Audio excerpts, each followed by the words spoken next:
Bad bitches, sexy ladies, them ratchet bitches, classy ladies, independent. You're locked in with Atlanta's hottest hip hop station, The Hype 87.3. That's right. It is your girl, TampaMystic, and we are live right here in ATL on the Hype 87.3. And today, I got my family checking in, man. SauceDaGod, formerly Young SauceDaGod. You know what I'm saying? What's going on, family? How you doing? I'm doing good. How about yourself? It's so good to see you. Thank you. Same here. It's always a pleasure to have you around, to be in your presence. You're just like really the epitome of such a dope person, man. Thank you. You deserve all your flowers. Thank you so much. Absolutely. So we're going to dive in because we had a lot to talk about. I want to make sure we cover everything. You're originally from Columbus, Ohio. Yes, I am. We've talked about that. We distant cousin. Yep, that's right. We are. I don't see the resemblance. I know that's right. I'm his light-skinned cousin, you know. Right. But you're based out here in the A now. Mm-hmm. What has been the most challenging part moving from Columbus, Ohio to now being in the Atlanta area?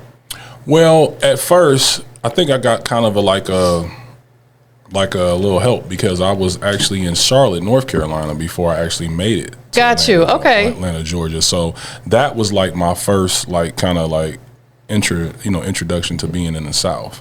So that kind of helped me, like just the way things work down here, you know what I mean? And it just kind of helped me like just grow. So when I was able to, like, basically a stair step. So when I went from Charlotte to Atlanta, because everybody always calls Charlotte baby Atlanta anyway. Yeah, Charlotte's a great city. You know, beautiful city. Beautiful. Love it to death. Yeah. So, I mean, it wasn't I think it was more, I was more homesick when I lived in Charlotte. Really? I had never moved away from Ohio. Like, you know, visiting and going different places, but to actually live, it took me, but it didn't take long now. It only took about like a year and a half. And then now, I mean, how many years I've been gone? Like 12 years. That's crazy because this is my 12th year of being in Atlanta, gone away from home. And I completely feel you. And I still have my moments where I'm homesick. Yeah. You know what I'm saying? But I feel like the most part we've adapted, we've adjusted. Mm-hmm. Do you feel like being in Atlanta, though, has at all changed your sound in regards to music?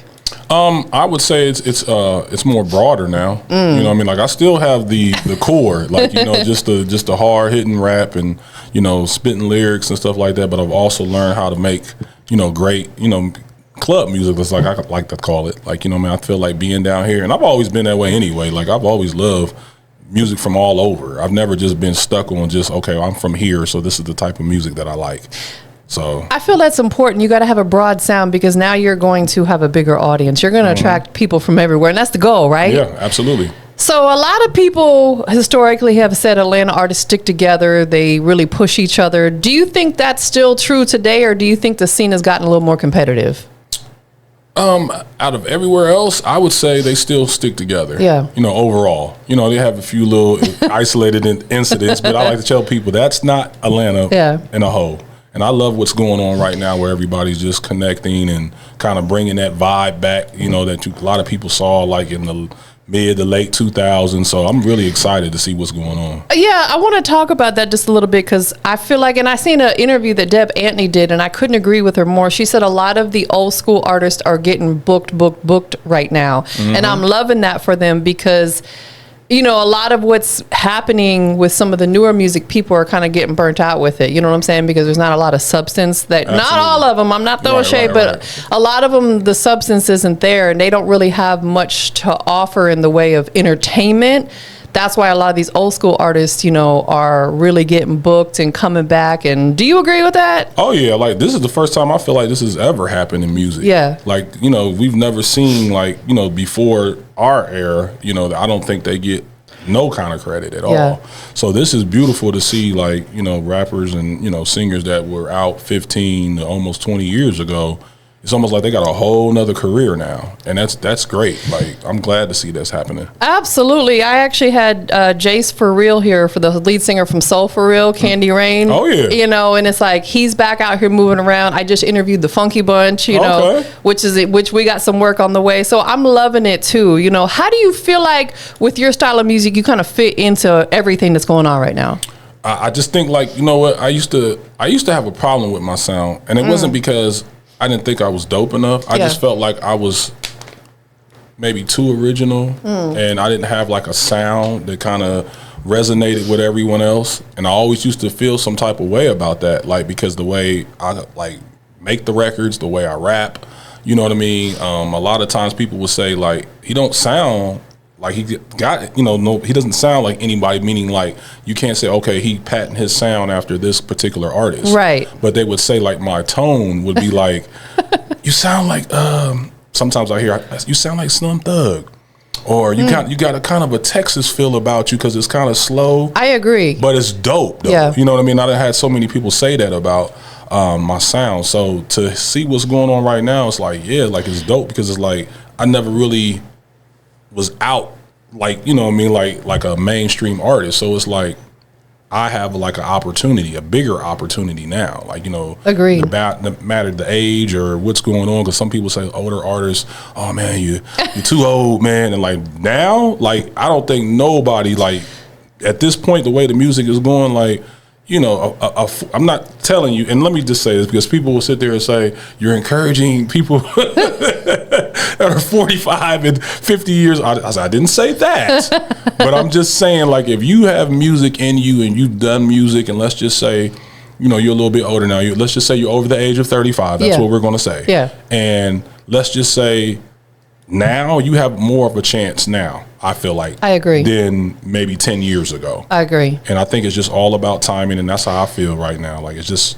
the timing, and it's just like, you got to keep at it, you know? 100%. And don't let people get in your ear, because a lot of like these really young artists in their mind, and we went through it too. Yeah. When you're like 15, someone who's 35 seems old to you. Absolutely. Oh, he's old. When 35 is really kind of just starting life. Once you get there, you understand that.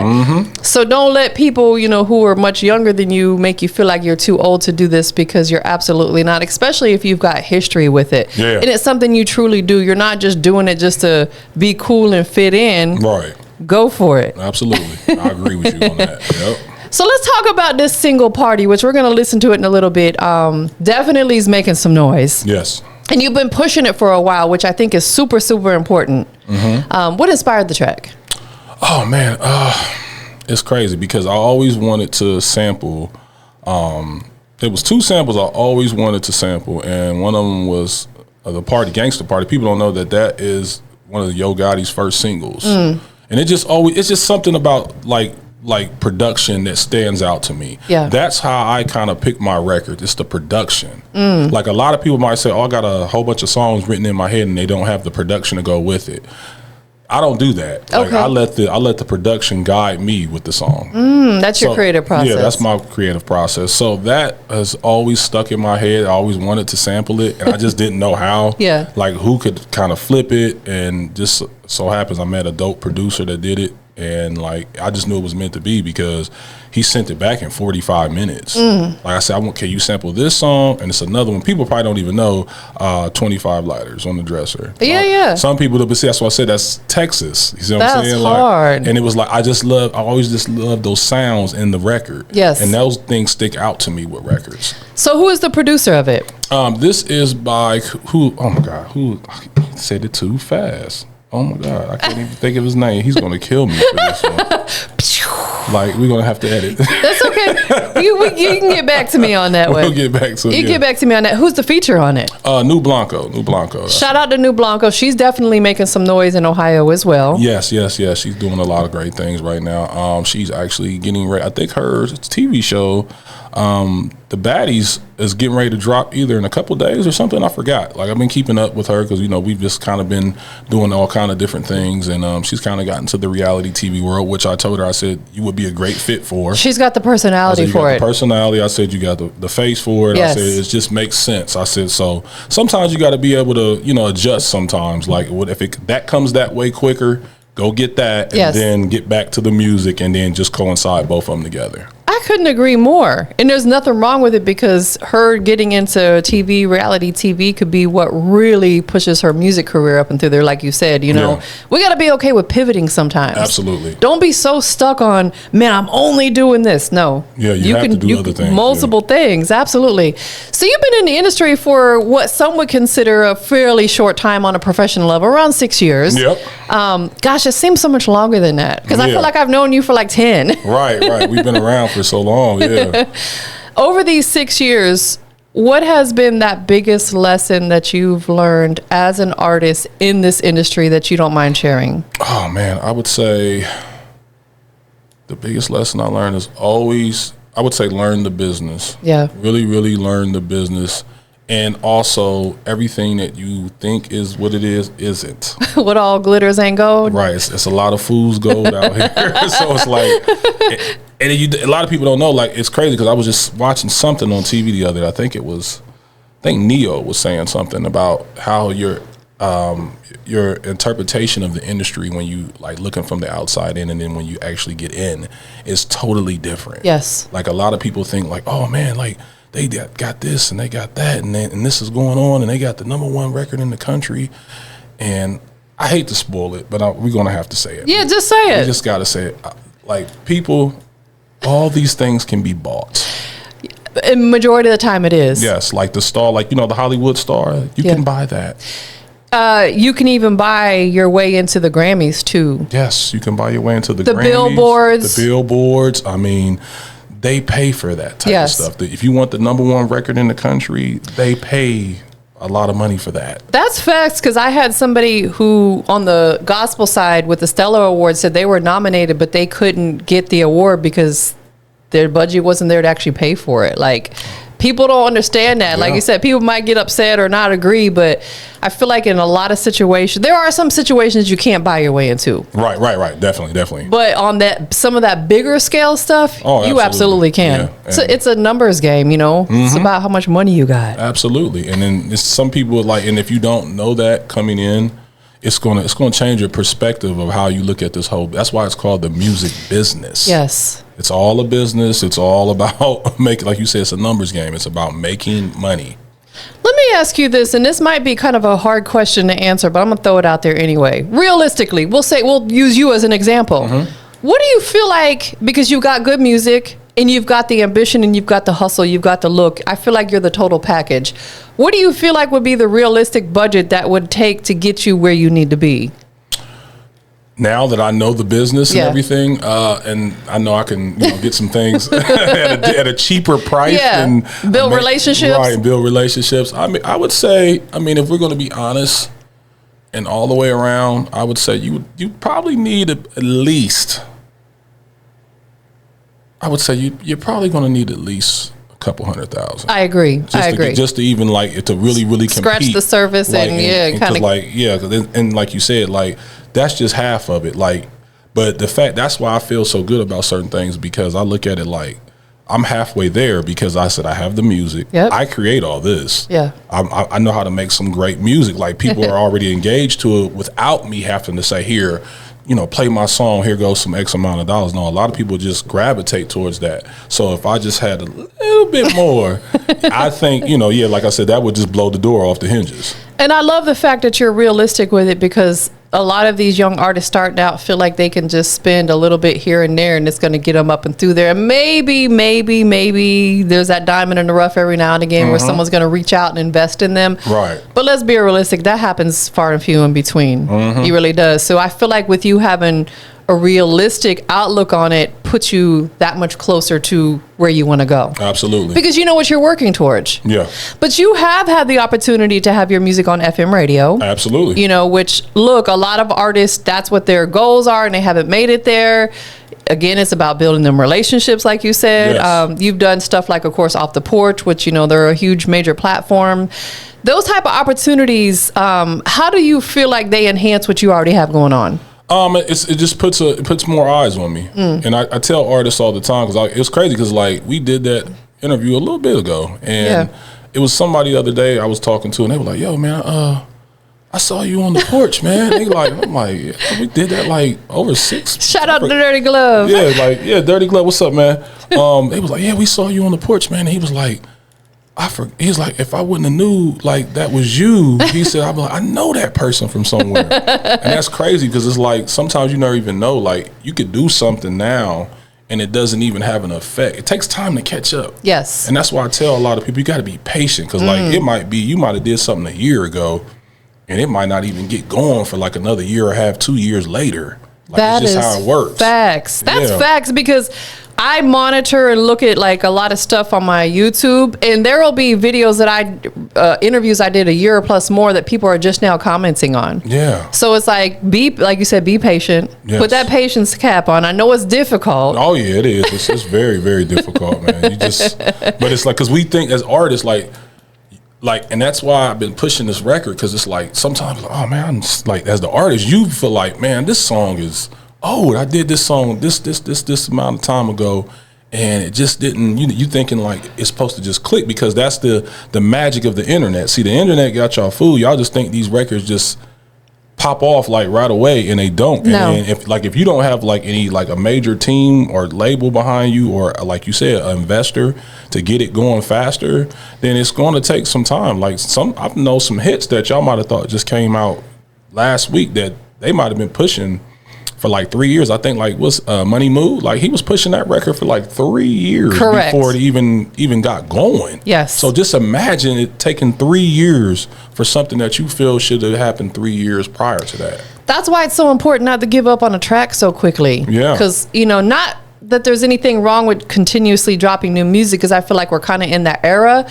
But whatever song you wholeheartedly believe in, man, keep pushing it and pushing it and pushing it till the wheels fall off. Yes. You know what I'm saying? Because even like you said, some of the bigger artists have done that, and it took time for it to catch on, because there's billions of people in this world. Yeah, absolutely. You know how long it takes to reach billions of people? A lot. A long time. Unless you got the money, that's what I tell people. Unless you got a serious bag behind you, right? It's going to take a long time for you to do that. So you got to just stay positive. And I think that's what's helped me, is like just staying positive and just kind of just working at my own pace, and then still dropping new music and keeping content out there. That's why I said, like, as an artist, you just got to know how to maneuver and do, like you said, pivot. Like that's what made me start my clothing line and stuff. You know what I mean? And doing different things. So it's like, well, while you on the subject, let's go ahead and talk about it, because I was gonna ask you about it anyway. He brought me this shirt right here, y'all. Yeah. And it's custom because it's got my name on the side. Absolutely. None of y'all have one like that. Nobody has that yet. No, I had to do it the right way for you. So let's talk about the clothing line. You know, tell everybody the name of it, the idea behind it, and how it connects with what you're doing in the music industry. Cool. So the name of the clothing line is Us Ohio Clothing. And that's one of the brands, Us Ohio Girls. It was just, and we started with Us Ohio Boys. I mean, obviously. But what happened was I was watching Cameron. Shout out to Cam. He spent a lot of time in Ohio in the early 2000s. He's always shouting out Ohio. You always talking about Columbus. Like I've actually seen him. Like, so people can say, "Did you see?" Like, yes, I used to see him in Columbus when I lived there. And what happened was he has this Is What It Is podcast, and he was talking one day, and he's like, "Yeah." Mace was like, "Yeah, Cam's not from Harlem. He's from Ohio." But everybody knows he's from Harlem. But and he's like, "Yeah, us Ohio boys, we do things differently." And a light bulb went off in my head. He said, "Us Ohio boys," and I said, "Boom! I'm gonna take that. I'm gonna take that." So I start reaching out. Artists is another little platform you can use to like do your graphics and find all type of stuff. It's called Fiverr. Yep, with 2 R's. I've utilized it for graphics and other stuff.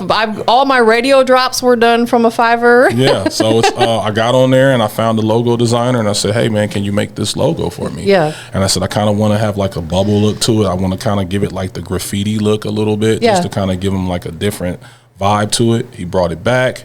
Boom, that's what we got. I said, "I like it how you got it outlined." Sent me the files. I just start stamping them on all type of clothes, and I got cups. I have just everything, and that's just how it started. I wanted to do something for back home, just to let people see that you can take this and do whatever you want to do. Is in your mind, you can do it. 100%. And I feel like as an artist or whatever it is you do, you have to have other things generating income for you. Right. That's something that my dad always instilled in me. Like, you got to have multiple streams of income. And especially I feel like today, because everything's so expensive. Right. Like everything's going up but the paycheck, right? Absolutely. So it's like, but that's beautiful. Where can people shop with you? So we have the actual page on Instagram called Us Ohio Clothing. You can just follow, just like how it sounds, Us Ohio Clothing. You can follow us. And because at first we were going to do, shout out to my partner, Mr. 365. It was me and him, and we just kind of decided that, you know what, we were going to do the website. We actually had the website going for a minute, but I was like, man, a lot of people don't just really go to the website like that. I said, there's so much on social media. I said, let's just make the page. Yes. And then we can take the orders from there and have the link in the, in the bio, and they can click on it, and we can see what orders need to be put out. That's so funny and ironic, because I just said that to someone last night. I was talking about, and I feel like it's still somewhat important to have that website, because you never know who could stumble across it. Right. However, I feel like social media presence is where it's at. Yeah. It's rare that people come to me and be like, I found you through your website. Yeah. They find you through social media, and you could even, TikTok has TikTok shops. You talked about stuff that you bought on there. Yeah, absolutely. So, of course, you did the custom piece for TampaMystic. You see that? Let me get it. Is that something that you offer for other people if they want like their name on there as well? Yeah, if they want to, they can. You know what I mean? But I just knew, you my cud, and I said, you know what? I had to do something different for her. So yeah, I just wanted to make sure I wanted you to feel that, because people don't know she has Ohio ties. Like, I definitely do. Both my parents, my mom's from Columbus, my dad's from Cleveland, and I still got family up there. Right.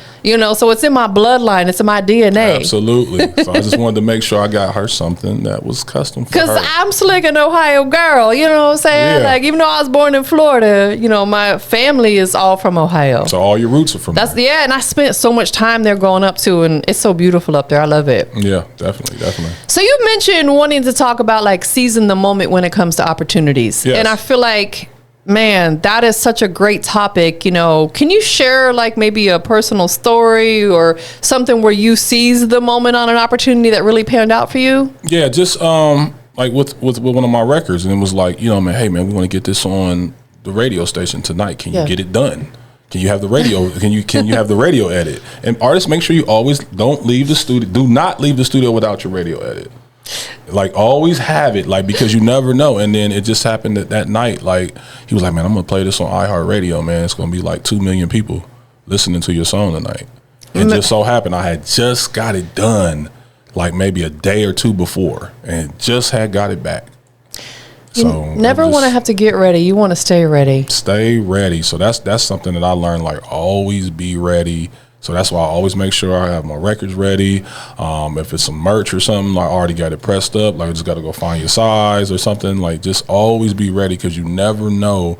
Because it's not going to happen the way you think it is. A lot of people think like, it's going to happen like this, and I'm going to be ready. And it's always something, because that's just the way the law of attraction works. Like, it's just always going to be, I ain't even gonna say it's uncomfortable no more. I'm gonna just say it's the normal. Like, it may feel uncomfortable to a lot of people, because a lot of people, for me, because I'm kind of OCD anyway, because I'm so, like, I like things structured. Yeah. I like to know what's going on. Like, I'm sorry, I just do. I know every little thing, and it's just like, some people are like, oh my God, I hate that.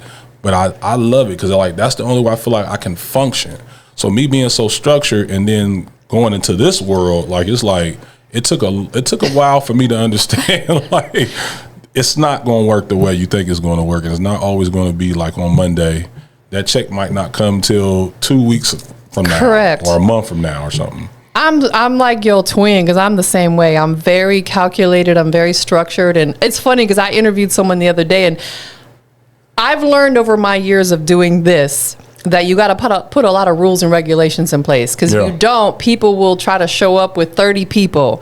They'll try to show up and smoke in the studio, and those are certain rules I have in place, because I'm usually by myself, so I don't need 30 dudes walking around here. We're a non-smoking studio. And he said to me, he's like, when I seen your rules, I didn't know if I wanted to come or not, because some people don't like well, you got boundaries. I mean, that's your boundaries. It's my boundaries, but once he got here, he's like, man, I'm so glad I'm here. You're so dope. This is a great vibe. And I'm like, I don't try to come off as being harsh, but when you are a business owner, you'll understand. Yeah, you know what I'm saying. Yeah, like, there's just certain rules things that you gotta abide by. I love it. Like, you have to. I don't like being like I don't like that. I don't like having a whole bunch of people like in a setting with me if it's something that, you know what I mean. It's kind of an intimate situation. Yeah, like, I like it like that. It's just, as I've gotten older, I don't like to be everywhere with everybody all the time. Yeah. Like, don't get me wrong. Like, I still hit the crowd. I have no problem with that. But it's just like, not all the time. Correct. You know what I mean? Like, there's a time and a place for it, like they Yeah. say. And there's nothing wrong with that. And congratulations on getting your music in front of that many people. Thank you. Going back to something you said, I just want to hone in a little bit more because a lot of y'all artists need to hear this, because I preach it, but sometimes I feel like it goes in one ear and out the other coming from me. But when they hear it from another artist, you said that don't ever leave the studio without that clean version. And that couldn't be a truer statement, because what if you don't get that clean version and someone says, man, I can play it tonight on FM radio, send it to me. Oh, I ain't got it. Just might have missed out on something. Man, that is fact. So thank you for mentioning that, because it's such a valid point. Yeah, because people think that radio is not important no more, and that's totally wrong. I think a lot of times with the way that everything is with social media and just, everything is TikTok, like everyone's not going to blow up off TikTok. Right. And I think that's the perception that's going on right now. Like everybody thinks, oh, I get on TikTok, I get somebody to make a dance to it, and I'm just going to go viral. It does not work that way for every artist.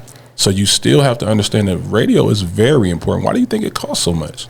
Man, 80, 90, 100,000 at minimum. At minimum to get on the radio. Yeah, like if you want a true campaign. Right. And I've heard it from multiple people. They say that minimum is about 80 grand on up, depending on how much of a, how many regions you're trying to reach. It's very, very, very expensive. Like you said, it wouldn't be so expensive if it didn't matter. Right. That's why if you notice, people don't talk about it that much. That's right. That's where the money is at. Do you know how much they get paid to be on satellite radio?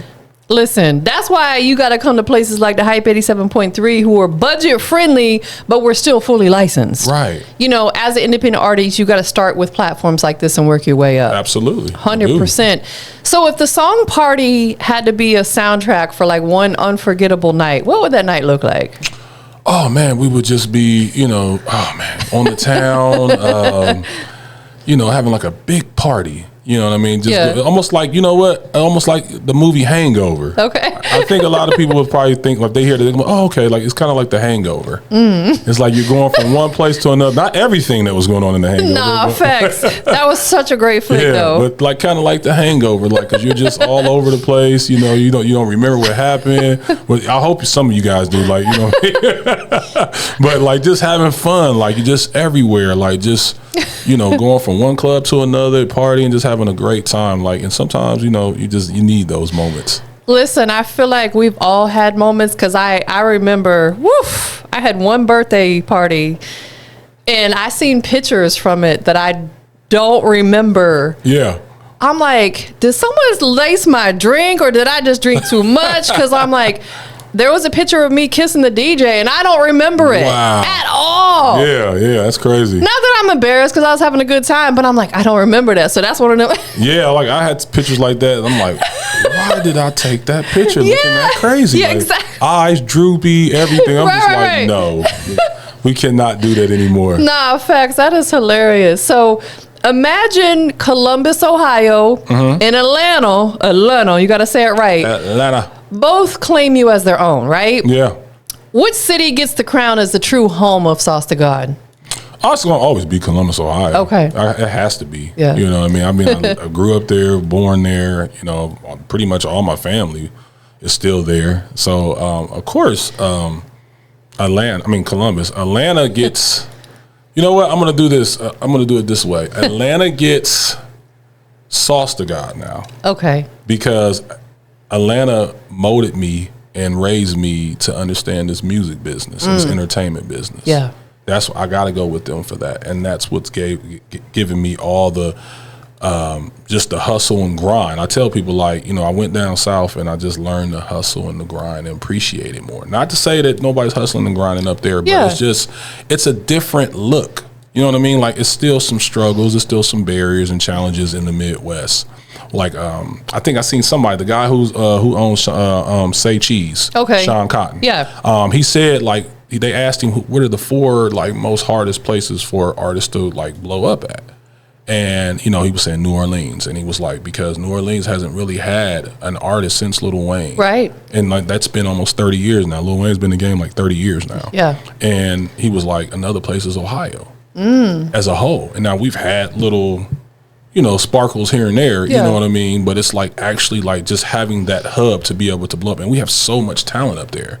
But Yes. right now I'm starting to see it kind of crack through. I'm starting to see people post. I'm starting to see people say, okay, Ohio, it's your turn. They're interested to see what's going on in Ohio, which is beautiful. Yes. To see that, because that's why I keep so in touch with Ohio, because it's like, no matter that, the fact that I'm down here in Atlanta and I love Atlanta being here, it's like I'm kind of giving all the Atlanta people that don't know about Ohio what's going on in Ohio. But if everybody that I meet down here has some type of, whether a relative or they have some type of tie to Ohio, even if they're in the South, that somebody's there, a cousin or somebody. You know what I mean? No, facts. Like, so that's a good thing to just see. So, you know, I want to be able to like enlighten them and let them understand the business, because a lot of them don't leave.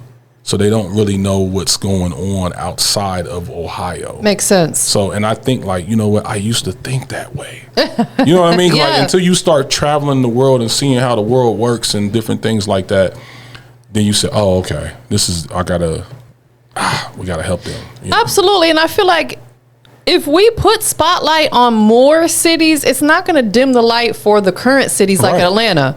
Like, every city has their own set of artists, their own set of producers, their own set of engineers, their own set of podcasters, whatever it is. Like, I'm not going to be afraid to put spotlight on Columbus, Ohio, feeling like it's going to dim Atlanta. Right, I see that. Yeah, I see where you're going with that as well, because I felt like that a little bit when I first got down here, because I wasn't from here. I didn't feel like they really would accept me, because they're like, okay, he's from somewhere else. And Right. like, but the way I understand now, because the way Atlanta works is, see, that's why I tell people, Atlanta is just no place like no other. Yeah. Think about it. Atlanta has like what, 4 radio stations? Yes. What other major city you know has 4? No, exactly. And then Major. there's a lot of smaller ones trickling behind it. So Atlanta has 4 major radio stations. Yes.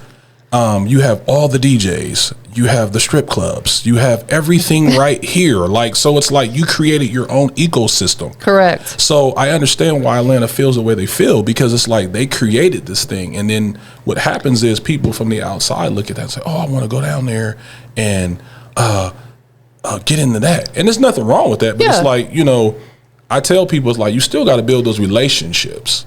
You know what I mean? So that you can get accepted. So there's people from other places, we feel a little differently. But now that I've been down here for so long, it's like, I get it. You know what I mean? Yeah. It's like you have to you still, no matter where you're at, you still got to work it. But they don't look at it that way, because from the outside looking in, like if you're looking at a different city outside of Atlanta, they're like, well, won't y'all do this and go to your city and do it? And then it's like, because you don't have the same resources. No other city I know has 4 radio stations.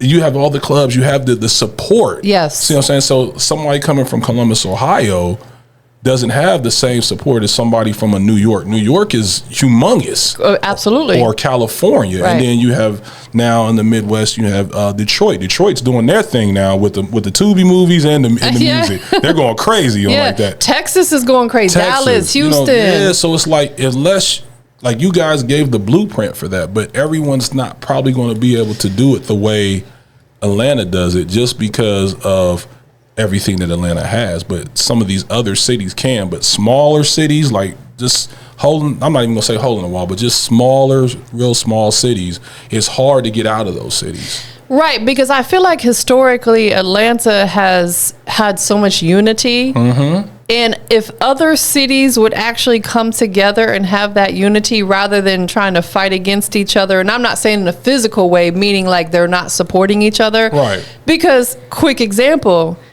I've been coming to Atlanta since the 90s because I got to come out here for Freaknik. Over 30 years ago, Freaknik was taking place here in Atlanta, and I feel like that was kind of the start of it, to really put spotlight on the city. And there was so much unity. There was no craziness going on. Everybody's having fun. Freaknik would have been the perfect setting for the party song. You know what I'm saying? Absolutely. Yeah. So it's like, I feel like, and this is to other cities out there, you know, rather than bickering with the other artists and not supporting them, come together and watch how you guys can rise up. Yeah, and that's what I said. That's one of the things that drew me to Atlanta, because like even before I moved down here, I had no idea I would ever move here. When I was still living in Ohio, we were coming down here. And just seeing all the unity that Atlanta was like, golly, like this is crazy. Like we don't see nothing like this. So, you know what I mean? It's inspiring. It's very, very inspiring. So what is the goal or goals, or maybe they're not the goals, maybe they're just a vision that you're working towards? Like, because I feel like going back to, like you said, we got to have a blueprint. Like, what is it that SauceDaGod is working towards as a music artist? My goal with this is to have this take care of my family, to take care of my life. This is what I want. You know, I think that might be everybody's. I hope it's everyone's goal is to like to do what you love every day and have it be able to take care of your everyday life. Because you're never going to get away from everyday life. That is fact. The bills rolling in. The bills are always going to roll in, and I think that I mean that's probably 98% of why people, you know what I mean, they don't follow through. It's hard. Like, I'm not going to tell you it's not. Like, it's been many times I just like, in my head. You know what I mean? But it's like something just keeps driving me. Even when I feel like I'm not doing enough, or I'm just kind of going through that downtime. Because you're going to have your downtime where you kind of just, you know, just living life. You know what I mean? And it's just like, but it always keeps circling. It just always keeps going. So, I mean, I would think that would be my goal, is just to make it what I love to do my everyday thing. Is there anything right now that you feel like you could work on a little bit more to help achieve that goal? Yeah, a little bit. I probably could be just a little bit more like active, but it's so much I got going on. Understood. You know what I mean? So it's like, you know, it's not as easy as what I, you know, thought it would be. Like, as I tell people, as you get a little bit more older, like, you have so many different things. Like, if you got kids and you got just all type of things that you're trying to do, you know, keep it to stay focused, because life just comes at you so fast. It's just like, okay, now I got to go do this, and then I got to go do that. So if I could just kind of stay a little bit more focused, but it's hard. It's life just hard. Be lifing, right? Yeah. So let me ask you this as well. I want to get your opinion on this. I, as of the end of last year, pretty much retired from doing artist showcases. I did it for 13 years. Not that I didn't feel it was beneficial, I just really kind of got burnt out. I didn't know that. Yeah, I haven't done one at all this year. This is my first year in 13, 14 years that I haven't done one, right? Right. I have not seen anything. It's crazy, because, I mean, I've been to quite a few of them. You have. And I feel like we all have seasons in life, and I'm kind of in the season of not doing that. But do you feel like in 2025, artist showcases, open mics are still beneficial for newer artists that are starting out trying to get exposure? Absolutely. I was just telling somebody this the other day too. I said, and if you're a newer artist, like, see, that's what I'm saying. You have to understand, like, your levels. Yes, there's seasons and levels. Like, yeah, some people just think like, oh man, I ain't doing that. You know, but if you don't have, and that's another thing that Atlanta taught me. Like, you know, I never really understood it at first. But like, when it used to come out and they'd be like, hey man, bring me 5 people. Yeah. Or bring me 10 people. This is the first city I ever saw do that. You know, because I was coming from a city where, you know, back in my early days when I was doing music, when I was real young, I was doing like, we would just, in the smaller city, it's like if a big act came, you just got to open up for them. Correct. So it's kind of then shifted a little bit. You don't see much of that anymore, because now it's like, okay, if you want me to pay you, or you want me to let you get up on this stage, because they're taking a risk too. Like, you have to understand the business. Like, I don't care. People, oh man, I'm dope, man, they gonna love me. Okay, everybody says that, but if they don't know you and you can't get, you know what I mean, 10 people to come support you, then you need to be doing these open mics and these showcases, because that's going to build your fan base. Correct. So once you get to that, then you move on to the next level and say, okay, well, I don't have to do those anymore, because now I have a fan base. Now I can move to the next level. Like, okay, now you can go do a show that has a major artist on that, because you're bringing people. So it's all about steps, and people kind of try to skip them. You can't skip any steps. You can't skip the struggle. You can't skip the steps. So that was a great breakdown of what you said, because it's really is levels to this. It gets to a point where you got to move on to that next level. Then it gets to the point where you're the headliner and you're selling out. Most definitely. Everything that you've done thus far in the music industry, what are you the most proud of? I would say probably just having my music on FM radio. Yeah. Like, people calling me like, yo, man, I just heard your song on the radio. It's 2:00 in the afternoon. And just being in different cities, not just like, you know, okay, of course, you know, they're going to, you know, most of the time they play it at home, but just somebody calling me like, yo, man, I just heard your song on the radio, and they're all the way down in like Alabama or Tennessee somewhere, you know what I mean? And just like, yeah, I just heard your song, and then they tagging me. That I think that's my greatest joy, is just like when somebody acknowledges your music and they, you know, share it with you and the world, and because you don't know how many followers they have. So I would say that's something that's really I take like pride in. Absolutely, because there's a lot of artists, unfortunately, who don't ever touch FM radio. So that is a major, major accomplishment. Out of all the songs that you've released on the digital platforms, which one do you feel like defines who you are right now as an artist the best? Oh my God! As right now, that's crazy. You're like, maybe I need to make one. Yeah, I need to make one.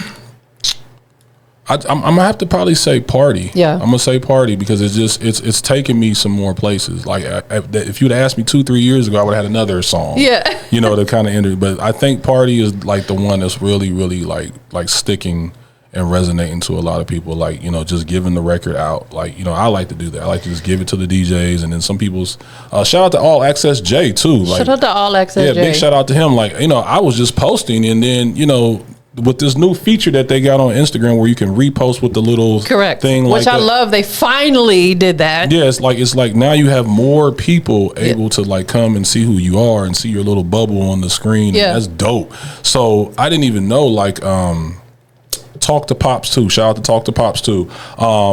We had did a promo, and he was like, hey, this is one of the coming.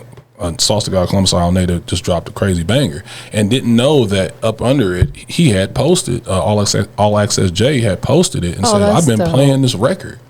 And I said, wow, like what I mean? Like in the plot, he's like, I've been playing this on my radio show for a couple of months now. And it's crazy because it's like sometimes the record can be bigger than the artist. And in this case, I was like, okay, dope, man. I was like, I appreciate that because I didn't know, because like I can't figure out who all is playing the record at all times, like unless I'm like kind of looking at my analytics. And the fact that he said he had been playing it and he loves the record, and I said, now we could put a face with the record that you've been playing. No, facts. Now I can come talk to you. So he was like, you know what? Do me a drop. Just all off of promoting and marketing yourself. So I made sure, I was like, no problem, got you, did that for you, hands down. It's like, because they're appreciating the music, and it's not about, like you said, it's the relationship. It's not even about me saying, I had to. No, he's doing this on his own. He didn't find me nowhere and say, hey man, I could play your song if you give me X amount of dollars. And no, like you get that sometimes, but the true organic relationships is what I like. I agree. And All Access J, I've known him since I moved here because he used to come out and support my events. And I can say he is one of the most genuine, supportive, good dudes that I've ever met. And he just does it because he genuinely wants to do it. He's not looking for clout. He's not looking for, he truly likes to support people, artists, people like myself with the events. And I'm like, so shout out to All Access J. Yeah, big shout out to you, man. I appreciate that. So Atlanta, has a lot of talent in it. We kind of covered that already. What makes SauceDaGod that one artist that people can't afford to sleep on? Oh man, I got my own. I just feel like just being one-on-one. Yeah. Just something about that, like just being original. And like I was saying earlier, like I used to kind of run away from it a little bit because I was like, well, I looked at it a different way because I'm like, everybody else seem like they're just getting gravitated towards, and I'm out here like, golly, what's gonna take it? Right. But now I really, really appreciate that now and today, because like we had having this run where you put 30 songs on in the club and you can't tell who's who. Yes. And now we're kind of getting out of that. We're starting to get back to, okay, let's get some originality going on. Let's see what this is about. Let's listen to this kind of music. So that, it just seemed like it's just all about timing. And it took a while. Yes. But now it's starting to open up, and I feel so much more better about like, see, okay, I remember I was saying this 3 years ago. Now look, 3 years later. Look at me now. Yeah, like, so I definitely I'm very excited about that. Absolutely, because I feel like it takes the joy out of it when we chase the viral moments, because that's what a lot of artists do, is they will make off the wall weird content hoping to go viral. And it's like, just be you. Chase your fans. Don't chase them viral moments. Yes, you know what I'm saying? Like, really do stuff to tune in with if you've got 5 fans, cater to them 5 fans. Absolutely. And I feel like it's going to grow from there, because people like an All Access J is going to repost it or whatever, and it's just going to blow up from there. Yep, you're absolutely right. So we've got this record called Party loaded up and ready to go. We're going to check it out right here, right now on the Hype 87.3. Before we do that, anybody that wants to keep up with the movement, follow the journey, where can they follow you on your socials? Oh, man, you can follow me on Instagram at Young SauceDaGod. That's YoungSauce. SauceDaGod. SauceDaGod on all your streaming platforms. SauceDaGod on YouTube. SauceDaGod on Facebook. And I don't know. I have my government. That's I use both of them, but my government seems like it's making more noise than my actual SauceDaGod Facebook page, Alex Dover. Yeah, no, that mine kind of be like that too. I be getting more traction on the Misty Malik page than I do on the TampaMystic page. But it is what it is. So make sure you guys tune in, tap in. Who do you want to give thanks to that's really been a part of your journey and supporting it? Oh man, well, first of all, I gotta give all of it to the man upstairs. The Most High for keeping me just sane and just keeping me going. In them days where I just be going, like I don't know what's going on. So definitely the Most High, my family, my kids, my friends, my close friends. Shout out to one of my partners, Mr. 365. My other partner, Simi Sinatra. I want to give a big shout out to my brother. He is the first person to play my songs on FM radio. My brother, Taryn Bland. He is the program director at 102.3, the Beat Cincy iHeartRadio in Cincinnati, Ohio. I give all the thanks to him because without him, I don't know, like, you know what I'm saying, where it would have went. Like, I mean, and it just came from a conversation. We just didn't know each other. Yeah. I just happened to run across his page. That's why I said my algorithm is so sweet. Like, it just kind of, it's weird how the phone works now. It's like, it's almost like it's in your mind. No, that is like, facts. Like, I'll be tripping sometimes, like, why? I didn't even say nothing about this, and why is this coming up on my phone? So that's another story. It can read your mind. It can read your mind, but definitely want to give a big shout out to him. He's just been so very, very important in my music career. Shout out to Ohio, the whole Ohio, Columbus, Cincinnati, Cleveland, all the cities in between. Shout out to Atlanta, Georgia. Thank you for everything that you've done. Shout out to my homeboy, DJ Walt Chamberlain from the Coalition DJs. Yeah. Like I said, he got that party going crazy in all the clubs, and I was just telling him, like, you know, because he would always see me every now and then, so he kept thinking that I was still in Ohio. Oh, okay, got you. He was like, "You down here? I want you down." I'm like, "I live down here." I said, and that's where when you was talking about what I need to be doing more, I need to be out a little bit more, because a lot of people see me on Instagram and then they might catch me every now and then, and that's just, I kind of do that on purpose a little bit, just to kind of keep myself exclusive a little bit, because when you see too much of a person, I tell people, I feel like you lose your value if somebody just sees you at the store, at Walmart every day, you know, at the gas station. Like, you want to kind of keep that mysterious thing about you, and I kind of do that purposely. You are 100% right, because it does devalue you. Yeah. If SauceDaGod shows up everywhere all the time, people don't feel the need to book you. Right, right. Oh, he's just, you know, another person, a part of the general population. Yeah. You're absolutely right. It comes to a point where you have to, in the early stages, do all them showcases, open mics, but then you got to scale back from that and only come out when it makes sense. Absolutely, yes. So we got a record loaded up and ready to go. Okay. Introduce it for us. Yo, this is my new record, SauceDaGod, featuring New Blanco, Party, right here on 87.3 The Hype, man. Let's get it. Let's go. Come and see what all the hype is about. Tune in to The Hype 87.3. Push up. Get up, get up, get up, get up. Bad bitches, sexy ladies, ratchet bitches, classy ladies, independent, nasty ladies, project bitches, like all the ladies. Now bounce that ass.